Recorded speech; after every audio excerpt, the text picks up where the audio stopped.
I'm Dr. Childress. I'm a clinical psychologist from Southern California, and I'm the author of this version of the petition to the APA. I'm in my role today as a clinical psychologist, serving as a conduit for these families to the American Psychological Association. Professional psychology is failing these families. Forensic psychology is failing these families. We are here delivering a petition to the APA, seeking their help in securing the necessary professional knowledge and professional competence required to solve severe family pathology in court-involved high-conflict divorce. There are two domains of psychology: forensic psychology, which handles all court-involved cases, such as affecting these families, and clinical psychology, which treats and solves everything else. ADHD, schizophrenia, trauma, autism, family conflict. Everything else besides court-involved cases is clinical psychology. I'm a clinical psychologist. It's my job to solve pathology.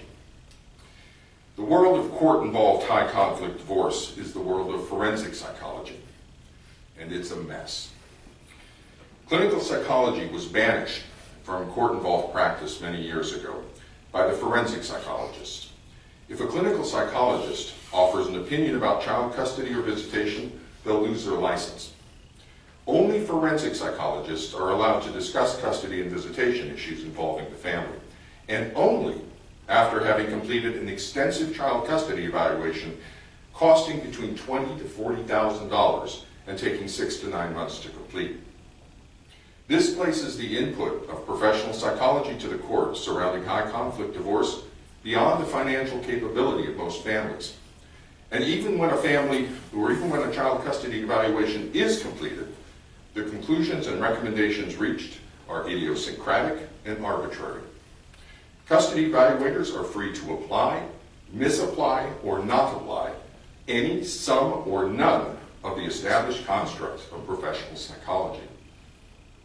As a clinical psychologist, I spent my career treating a variety of pathologies, from ADHD to trauma to schizophrenia to autism spectrum pathology.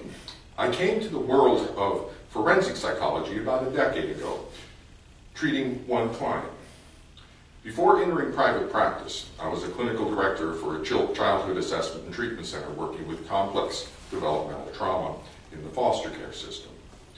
When I left this position to enter private practice, I accepted a case of high family conflict and attachment bonding pathology referred to me by a family law attorney and court-ordered. That was my entry into the deeply troubling world of forensic psychology. The level of professional knowledge and professional standards of practice in forensic court-involved psychology are substantially below what would be considered acceptable in clinical psychology. Forensic court-involved psychology makes up new forms of pathology that are not found in the established domains of clinical psychology, and they define these supposedly new forms of pathology in arbitrary, idiosyncratic, and deeply troubling ways.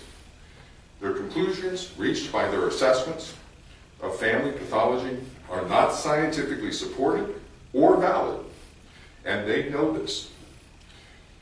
As for their treatments, they simply make up whatever they want on an individual case-by-case basis with no description or foundation in any of the professional literature of clinical psychology.